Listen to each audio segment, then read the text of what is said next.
I'm Amy. I'm Sophie. My name is Karen Massingham. I'm Laura. And I'm living with stage 4 breast cancer. And I'm living with stage 4 secondary breast cancer. Stage 4 breast cancer. I live with secondary breast cancer.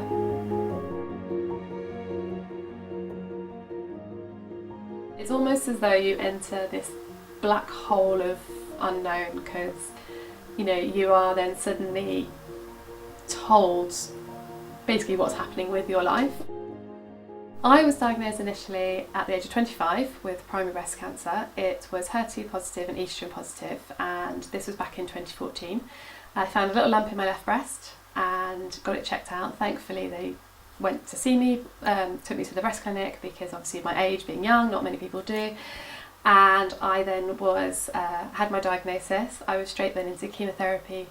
I had mastectomy, radiotherapy, hormone treatment, but then only a year after that I developed a pain in my right shoulder, and after a period of time it just seemed to get worse and worse and worse. But it wasn't until a few months later that I actually went back and sort of said, look, it's not getting any better, can I have a scan on it? And it's at this point they then discovered that it was in fact a tumour, and it was the breast cancer that had spread to my humerus bone. And then I was put on a targeted therapy, which I was told at the time may only work for a couple of years. I am now 7.5 years on. I'm still on that drug. Life has been really challenging, but I'm still here and still doing okay.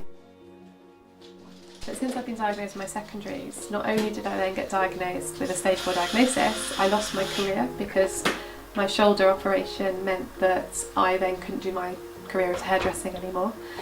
At this point, it's something that I'd worked for my whole life, so it was really devastating to know that I would never be able to do that again.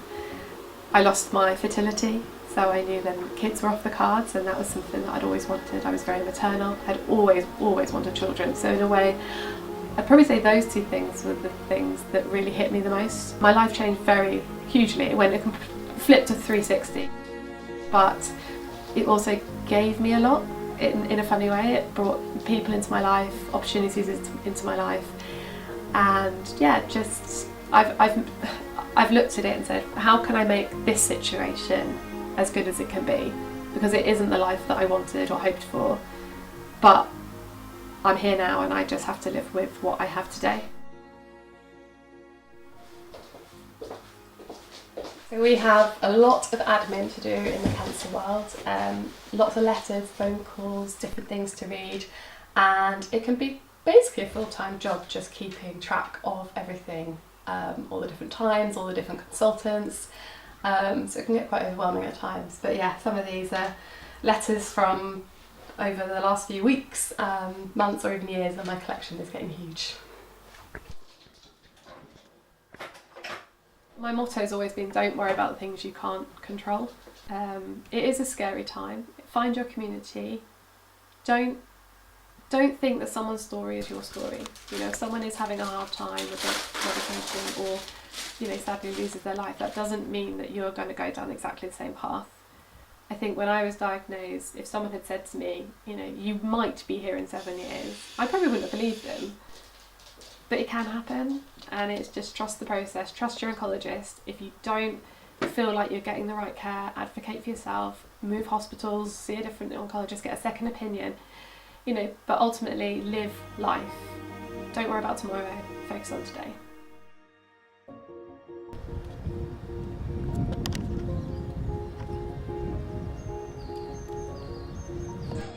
It's the impact on her, like, it's the milestones and I don't think I'll be here when she has children and all that kind of stuff. I couldn't have done my motherhood without my mum next to me, and it's the sadness, I think, of not being there for those things. I found a lump in the shower and I was like, this doesn't feel like the usual glandular tissue that us ladies sometimes get. I ended up with lumps in my armpit and a second lump, and I kind of had already resigned myself to the fact that it was going to be a breast cancer diagnosis, which it was.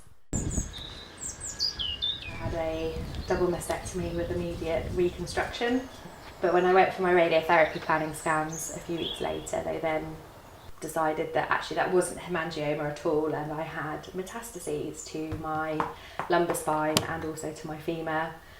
And then a further scan showed some up on my sternum as well, so it was all kind of all in the bones. But then that obviously moved the goalpost from a primary curable to secondary incurable, and you'll be on treatment for life. My experiences of secondary cancer before have been people dying very, very quickly, and you're sort of just thinking, I'm 34, I shouldn't be at this stage yet.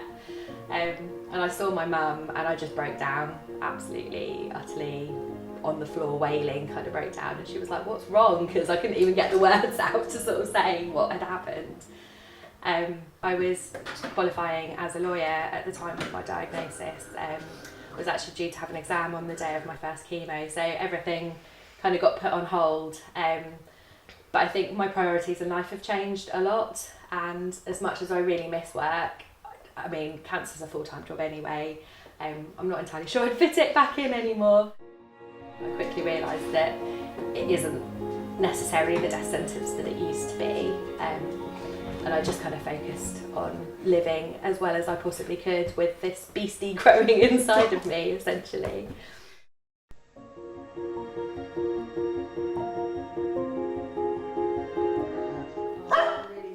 Totally floored me, and I just, to be honest, thought, oh well, that was it was game up. So I've got secondary breast cancer, or stage 4 breast cancer, that has spread beyond the breast site. So it was originally my liver and my bones, but it's now gone from my liver, so it's just in my bones. Secondary was a whole nother ball game, to be honest. I wasn't expecting it. I hadn't really, to be honest, heard of it, so it took me a long time to kind of adjust my mindset that I could actually live with it and live okay with it. I definitely have a different mindset now to what I had, where I always think that I would have put things off and waited until the children were older and waited for this, whereas we don't wait for anything now. We live quite hard, which is the only positive, I would say, to come out of it. Like, we take a lot of trips, we do a lot of holidays, we just do a lot of stuff in general. I'm probably a lot poorer because yeah, we spend our money on doing things. I always think it's harder for the people around you than it is for the person living with it, in a way, because when obviously the inevitable happens, I'm going to be dead. But obviously they're going to be the ones that have to kind of like pick up the pieces afterwards.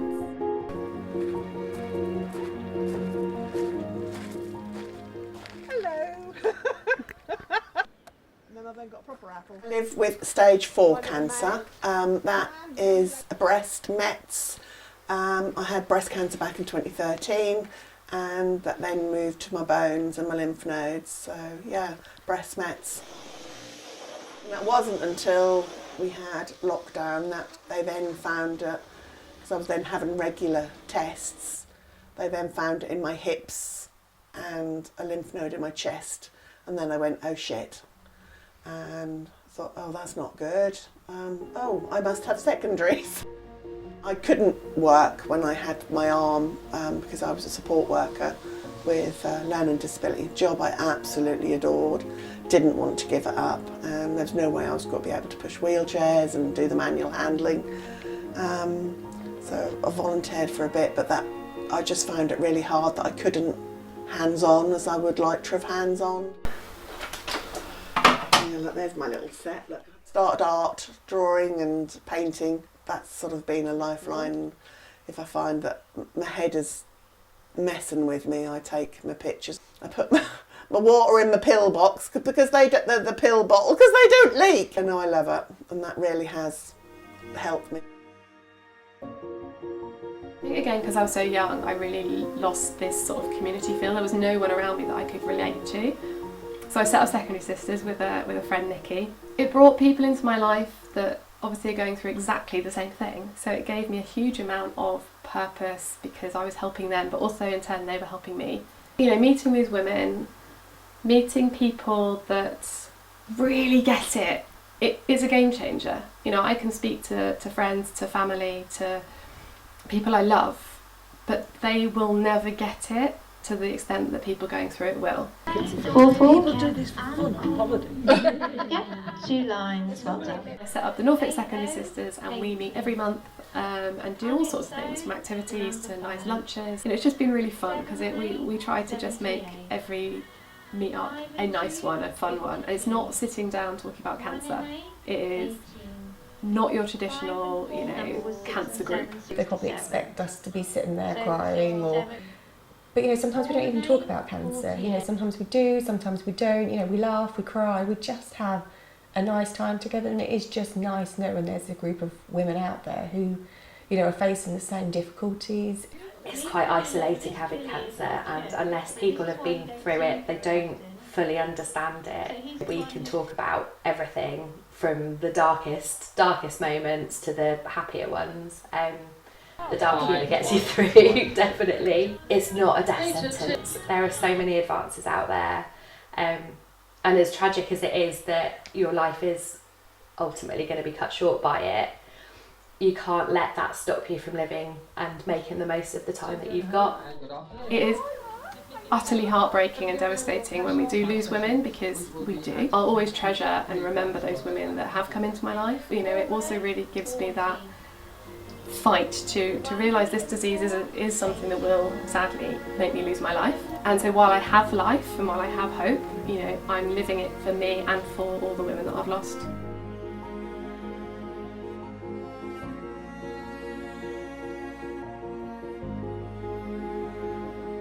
Hi lovely, it's Mummy here. I'm just wanting to say that I love you so much, and I'm really missing you tonight. Really miss giving you a kiss, and I'm still weeing in the bag at the moment, and I can't wait to see you tomorrow, and I'm going to ask the doctors when I can come home and when I don't need my medicine anymore. Lots of love you lots, and see you tomorrow, gorgeous.